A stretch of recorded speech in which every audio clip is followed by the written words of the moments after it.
cost of a 4-year college degree is currently about $120,000. Add some interest on top of that, along with lodgings, books, and that's a considerable sum. But consider the cost of this mortal education. We really gave up a lot to come to this earth for this mortal experience, just like Adam and Eve gave up a lot when they left the Garden of Eden. We gave up, at least temporarily, what we had become as spirits. We gave up all of our memories. We will get them back someday, but for the duration of this life, we have no idea of who we were and what we had learned in the spirit world. A veil has been placed between us and the spirit world that blocks all of our recollection, as well as the close association we had with our father and mother.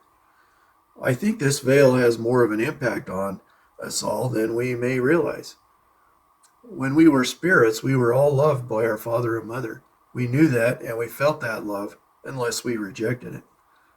Here on earth, we can still feel that love, but to a much lesser degree because of the veil between us. I wonder how much of our loneliness, our depression, our desire for alcohol, and all other things we use are due to the absence of that love that is now missing in our lives. Do you sense it? Maybe feel like some kind of connection is missing? So why is there a need for this veil of separation? Well, I think there are a couple of reasons. Perhaps it is so that this emptiness we experience will motivate us to seek love and companionship with others. It wasn't until Adam and Eve were cast out of the garden that they really needed each other. Because we recognize the emptiness in others, we reach out with love to fill their void. We become the source of love for others. This veil is also a temporary mortal experience. We can someday be closer to our father and mother than we ever were before. Because of the fall, we can someday be one with them in mind and heart. There is another important cost in mortality that we should consider. When we came to earth, we became the sum of three things. First, our personality that we had become in our previous life, as well as the product of our ancestors that we inherited through their genes with this mortal body. Then there is the environment and culture that we are raised in and live in, like the things we are taught and what we are exposed to. Our personality may be the most prominent part of who we are, but if we live in extreme culture or a peculiar family, that becomes a bigger factor. But then, if our bodies are not optimal, if we have some kind of physical or mental challenges, then that can be a much bigger factor. We're all a little lower than the angels. All of us are to differing degrees not as intelligent as we were due to our mortal limitations.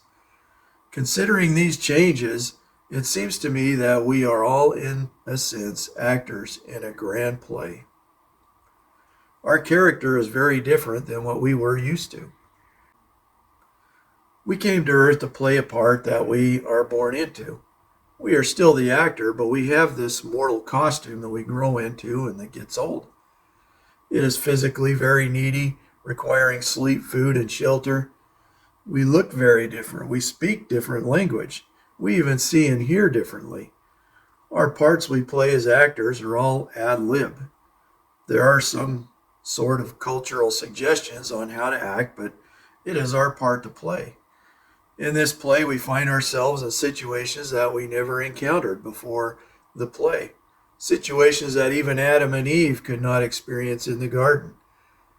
So the big question here is, how much of this play did we choose, and how much was either chosen for us or is just consequential random scenes?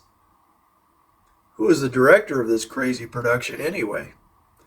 How much of our character and our stage set did we choose, and how much did we just have to accept or maybe earn or deserve? Well, there is a lot to unpack here to answer this question. The first piece of the puzzle we need to examine is how omnipotent is our Father. There are some different thoughts on God and his comprehension of the future. One is that God doesn't know the future, but he directs affairs of mankind to reach a pre-planned outcome. He sort of directs us as puppets in this play according to his script. That would make us creations that are made specifically to play a certain role, and we are not free to act differently. Another one, and I think the most popular, is that he is just so intelligent and knows us, his children, and the laws of nature so well that he is able to predict the most probable future. We choose, but he has a good idea of what we will choose. There is another idea that is growing in popularity that we are the creation of a higher evolved alien species of lizard people who made us to be their slaves, but we rebelled and are now running amok on the earth. And then there is the most widely taught theory under the banner of science, and that is that there is no God, that all things sort of just exploded into place somehow and decided to organize without intelligence, except for us and the creatures that evolved with us who happened on some DNA and protein strands in the muck one day, and Bob's your uncle, here we are. The last and probably least accepted possibility is that God literally knows all things, including the future. It is hard for us to comprehend that possibility, but the word omnipotent or all-knowing seems to suggest or tell us that this is the case. I personally believe that he must know all things. I do not think that he is ever surprised. I'm not aware of any definitive statement from the scriptures or the prophets, however. I think that to God, time is not a linear thing. To us, it's more like a eternal round. Well, let's assume that this is the case. That would mean that before we even came to earth, God knew exactly what would happen to all of us.